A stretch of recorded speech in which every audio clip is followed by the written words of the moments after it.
In the corner of a narrow street where the city hummed with restless footsteps and the constant chatter of people going nowhere and everywhere at once, there stood a small cafe called Brews and Whispers, the kind of place whose windows fogged on rainy mornings and glowed like amber lanterns on cold winter nights, the kind of place you could walk past 1,000 times and never notice, until one day your tired eyes searched for warmth.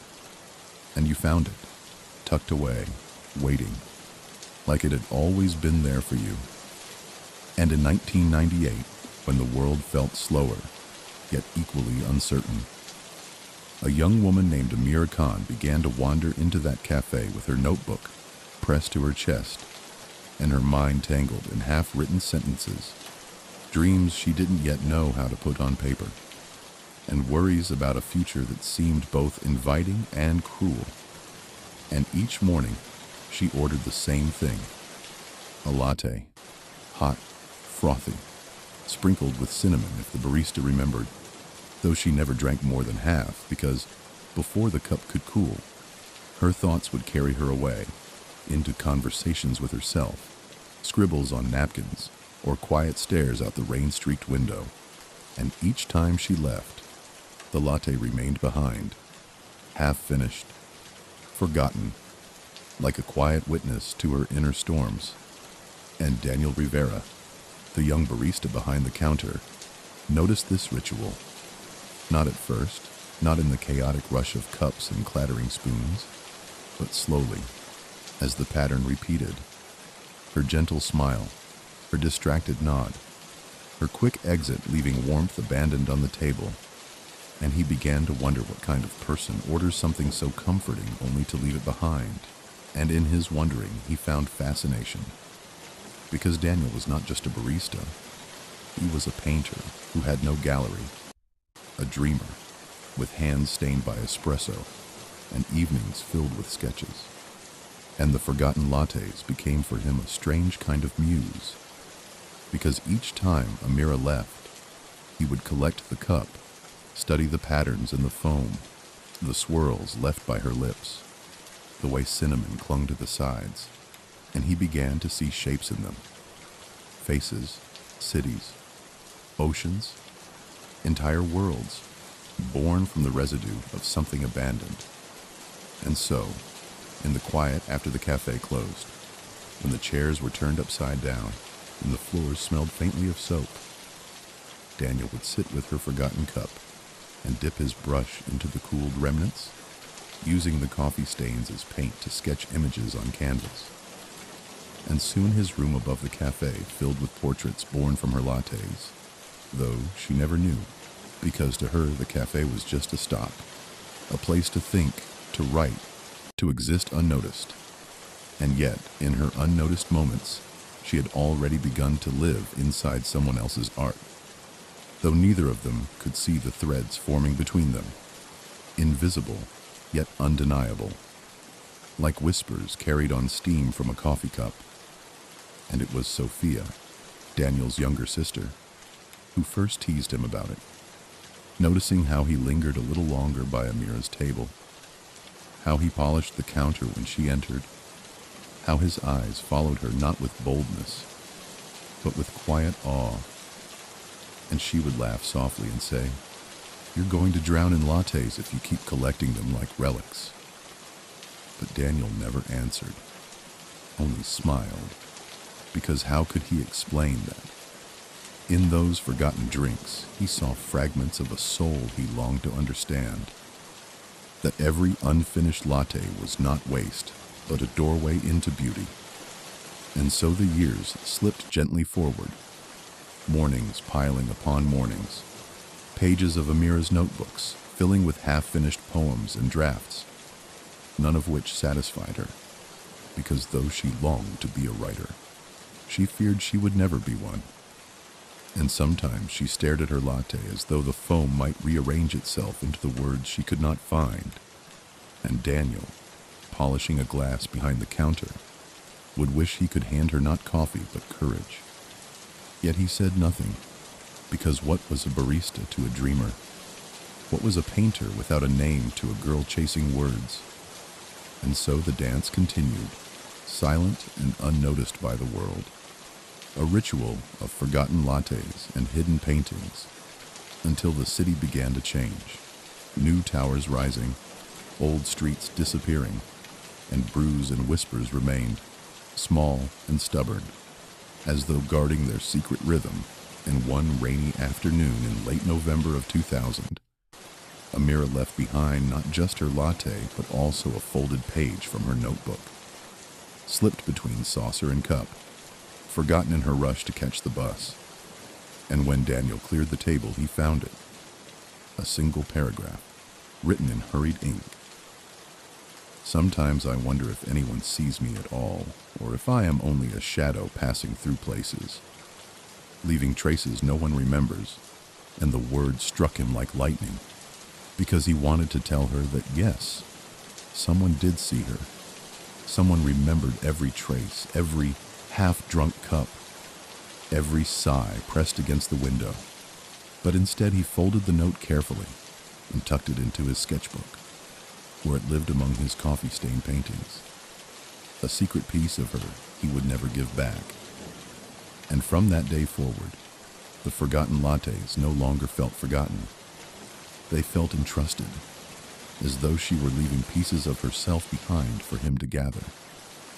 Though she never knew, and Daniel never confessed, and Sophia, watching silently, wondered how long such a fragile, unspoken connection could last before breaking, because even in their small cafe world, time was moving forward, and neither of them could remain shadows forever. The years folded over one another, like pages turned too quickly, and by 2005, the cafe was no longer just a cozy refuge for students and lonely workers, but a backdrop for the restless pulse of the city. Though for Daniel, it remained something quieter, slower, more intimate, because every latte that came and went was still, in his heart, a reflection of her. And yet Amira herself had drifted like smoke into another life, because one spring morning she stopped coming, first for a day, then a week, then a month, until the stool by the window gathered dust that only strangers disturbed. And Daniel, though he would never admit it, searched the doorway each morning for her silhouette, the familiar weight of her notebook against her chest, her distracted half-smile. But she never returned, and instead he heard through Sophia, who had friends at the university, that Amira had published a small collection of short stories that caught the attention of an editor overseas, and soon she was gone. Not just from the cafe, but from the city, carried into the wide and merciless world of publishing. And Daniel told himself he was proud of her, though they had never spoken more than polite exchanges. But the truth was, he felt hollow, as though every painting he had made from her forgotten lattes had lost its heartbeat. And so he did what he thought was best. He climbed into the attic above brews and whispers, where the rafters smelled of dust and cedar, and stacked his canvases against the wall, covering them with old sheets, burying her presence beneath cobwebs, as though hiding the evidence of a love that had never been born. And the attic became a mausoleum for memory, while downstairs the cafe thrummed with the laughter of strangers who would never know that above their heads, hundreds of portraits slept in silence. Coffee stains turned into ghosts of a woman who no longer belonged to their world. And as the seasons spun, winters when the windows fogged white, summers when the doors were propped open to let the heat escape, Daniel grew quieter, his once fierce hunger for painting dulled by the absence of the muse he had never dared to claim. And yet, he could not escape her entirely, because sometimes a customer would order a latte and leave it unfinished, and though it was not hers, though the foam did not hold her breath, he still found himself staring at the cup, waiting for shapes to appear. But they never did, because the magic had been tied to her presence, and without Amira, the coffee was only coffee, the stains only stains. and Sophia noticed the heaviness that settled over her brother, how he began to move like someone carrying invisible weight, and she would prod him gently, asking why he no longer painted, why the light in his eyes dimmed. But Daniel would only shrug and say that people grow out of things, that maybe art had been nothing more than a phase, though, in truth, it wasn't art he had lost, but the tether to inspiration, the quiet communion of watching someone forget their latte and unknowingly gift him a world. And Sophia, wise in her silence, never pressed further, only watched as her brother aged into someone who smiled politely at customers but rarely laughed with them, who still lingered by the stool near the window, as though waiting for a ghost. And yet life moved on, as it always does, the cafe changing hands when the old owner retired, leaving Daniel as manager, then eventually owner himself, which should have been triumph, but instead felt like inheritance of a burden he had never sought. And still the attic held its secrets, the canvases sleeping like forgotten children. And outside, in cities far away, Amira's name began to appear on book covers, slim novels of longing and exile, poems of absence, none of which Daniel read, though he sometimes saw the headlines and wondered if the words inside contained echoes of their cafe, their mornings, her lattes. But he never dared to know, because to read her was to admit she existed beyond him, and so he let her go in silence, or at least pretended to, though at night, when the cafe was closed and the air smelled of roasted beans cooling in the grinder, he would sometimes climb the attic steps, peel back the sheets, and stare at the faces born from her forgotten cups. Faces that looked both like her and not like her, as though memory had painted a version of Amira that belonged only to him. And in those quiet moments he felt both blessed and cursed, because he had been given a private gallery of devotion but no one to share it with. And perhaps that was why, when 2010 arrived, with the world louder and faster, Daniel retreated further into routine, becoming less the painter he once dreamed of, and more the steady figure behind the counter, known by regulars as the man who made lattes just right, but unknown to anyone as the man who once painted, with the heart of another's silence. And though customers came and went, and though Sophia teased him less, because she saw the sadness behind his smile, the truth remained. The forgotten lattes had ceased, not because customers stopped leaving drinks unfinished, but because the one person who gave them meaning had vanished into the corridors of time, and Daniel was left with only memory. And memory, he discovered, could be as heavy as stone. By the time 2015 arrived, the city had become almost unrecognizable, with its glass towers and digital screens blinking advertisements in every language.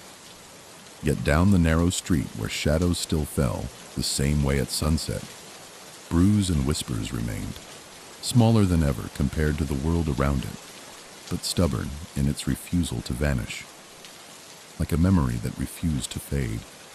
And Daniel, now older, with silver beginning to streak his dark hair, moved through the cafe with the precision of habit, his motions slower but no less careful, and the regulars had come to know him as the quiet owner who never hurried, who seemed to measure time not in hours or days but in cups served and chairs rearranged.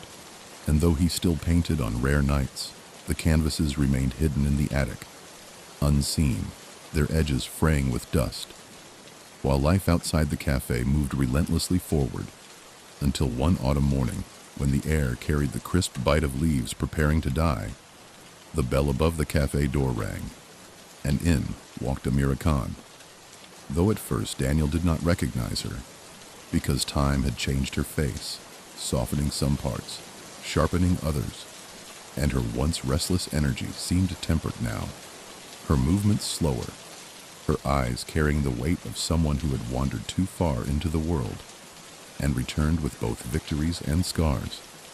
and she stood at the counter, ordering a latte in a voice both familiar and foreign. And Daniel, though his heart stumbled inside him, kept his hands steady as he prepared it. Because what could he say after 15 years of silence, after hundreds of mornings remembered only by him? And so he placed the cup before her with a quiet smile, and she, distracted as always, carried it to the window seat, the same seat, though she did not seem to notice, and opened a notebook, though instead of the eager scrawl of youth, her pen now moved cautiously, as though words had become heavier with age, and Daniel found himself watching, just as he had all those years ago, but now with a different ache. Not the yearning of a young artist, but the bittersweet recognition of a man who had lived long with absence, and as the hours slipped by, she did what she had always done.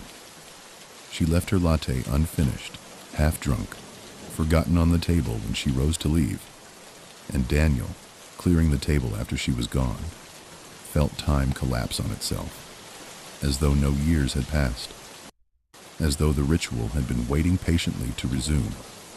And yet, when he lifted the cup, he felt not only nostalgia but also something new, because the foam had dissolved into a flat, cold surface, reflecting his own lined face back at him, reminding him that he was no longer the young dreamer with paint on his fingers, but a man grown older in silence. And that evening, as he stood at the counter polishing glasses, Sophia, now running her own life, but still visiting the cafe often, leaned against the doorframe and said, "You saw her, didn't you?" And when Daniel only nodded, she smiled softly, not unkindly, and added, "Maybe this time. Don't just let her walk out." And her words lingered long after the cafe closed, echoing in Daniel's mind as he climbed the attic stairs, uncovered a canvas, and stared at the portrait born from coffee stains 15 years ago. A face that looked like Amira, yet not quite. Younger, freer, untouched by the weight she now carried. And he wondered if it was cruel or kind to let her see how she had lived in his art all these years. And so the days stretched on, Amira returning often to the cafe, always with her notebook, always leaving her latte unfinished, and sometimes their eyes met, lingering a little longer than politeness required, but neither spoke beyond the ritual exchange of order and delivery. And in that silence, Daniel sensed a question hovering, unasked but heavy. And one evening, when she lingered at the counter instead of rushing out, Amira finally asked if he had been working there long, her tone casual, but her eyes searching. And Daniel, after a pause, told her the truth, that he had been there since the beginning, that the cafe had become his life. And though she smiled politely, there was a flicker in her gaze, as though she sensed the layers beneath his words, but chose not to press. And when she left that night, Daniel stood at the window, watching her disappear into the misty street, feeling both the ache of lost time and the fragile hope that perhaps some things, though forgotten, could return when least expected. It was in the winter of that same year, when the city wore its coat of frost, and the cafe's windows fogged with the breath of strangers seeking warmth, that the silence between Daniel and Amira began to feel like a dam threatening to crack. Because though their conversations never strayed beyond pleasantries, the weight of unspoken years pressed against every shared glance, and Sophia, who had long grown weary of watching her brother live half a life in shadow, decided that the truth could no longer remain buried, for she believed that some secrets, if kept too long, did not protect the heart but suffocated it. And so one late evening, when Amira lingered after closing, her notebook closed, but her hands restless on its cover, Sophia approached her gently, asking if she might see the attic above the cafe, a place Amira had never known existed. And though Daniel froze at the words, his heart hammering as though someone had pulled the rug from beneath his quiet life.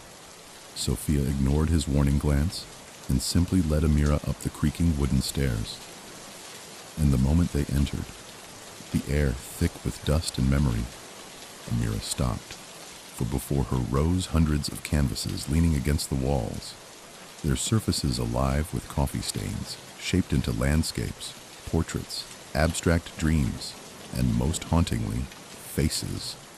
Her face, or fragments of it, some exact, some imagined, all unmistakably born from her presence. And as she stepped closer, fingers trembling, she recognized herself not as she saw in the mirror, but as she had once been seen by another, captured in the tilt of her head, the curve of her distracted smile, the shadows beneath her eyes when words would not come, and she whispered, almost to herself, "These are me." And Sophia, standing quietly at her side, nodded, saying softly, "Every one of them came from the lattes you left behind." And Amira turned then to Daniel, who stood at the doorway, shoulders tense, eyes filled with the panic of someone stripped bare. And for a long moment neither spoke, the silence louder than any confession, until Amira, voice breaking between disbelief and wonder, asked, "All these years, you were painting me?" And Daniel, after a pause that seemed to stretch into eternity, answered not with the eloquence of a poet, but with the simple truth of a man who had carried love in silence. "I was painting what you left behind, and somehow it always became you," and the words hung between them like fragile glass, threatening to shatter. And Amira, staring at the countless portraits, felt a swell of emotions she could not name.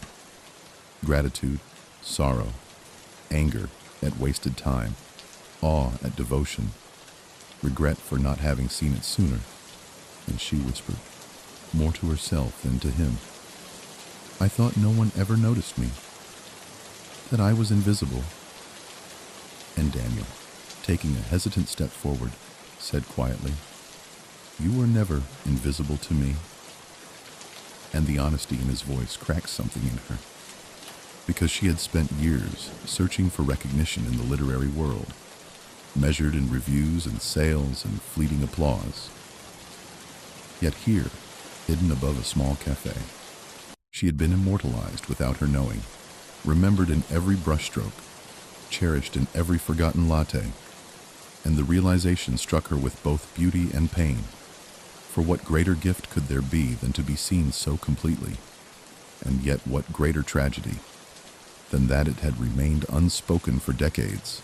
And as the three of them stood in that attic, Sophia silent but resolute, Daniel trembling but unashamed, Amira overwhelmed but unable to look away, the cafe below seemed to fade, the city outside to vanish, until only the hum of memory remained.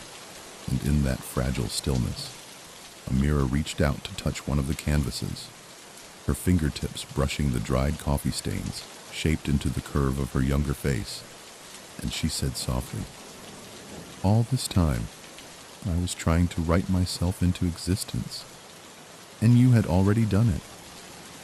And Daniel, his voice breaking, whispered back, "And all this time, I thought it wasn't enough."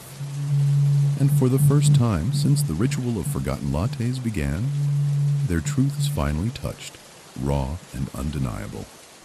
And though neither knew what the future might hold, both understood in that moment that forgetting had never truly been forgetting, but a way of remembering in disguise.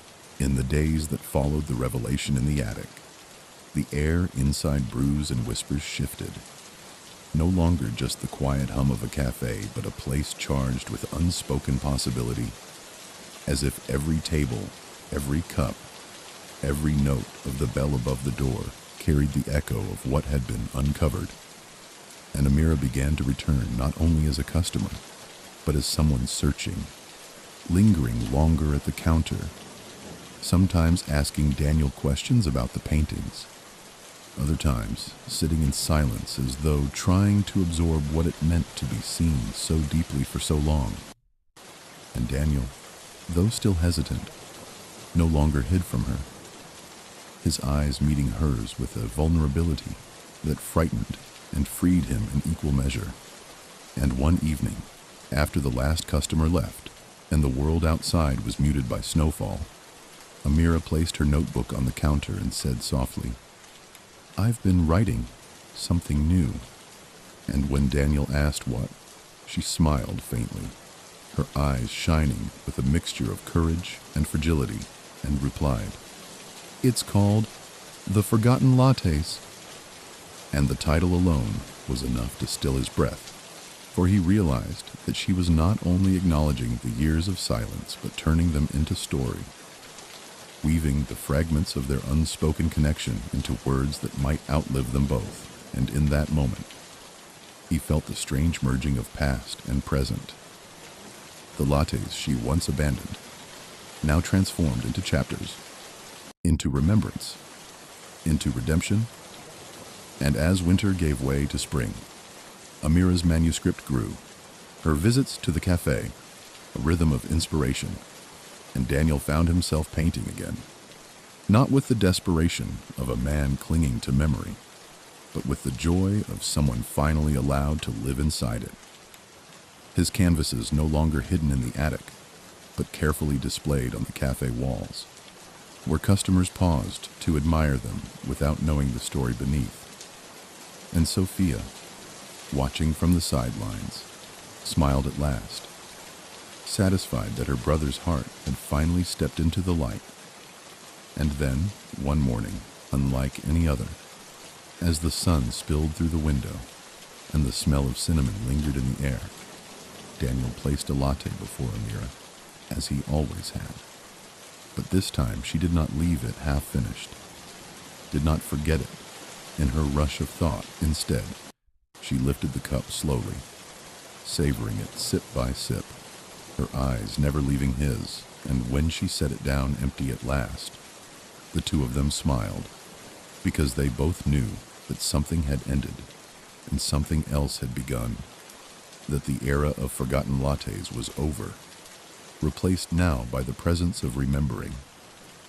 And though neither of them could rewrite the years lost to silence, they could write what came next together. Amira with her pen, Daniel with his brush, each cup of coffee no longer a relic of absence, but a celebration of what had finally been found. And as the city outside hurried on, unaware of the quiet miracle unfolding inside a small cafe, Amira began the final line of her story, and Daniel, watching her write, realized that for the first time in decades, he was not waiting for someone to return, because she was already there, and she was not going anywhere.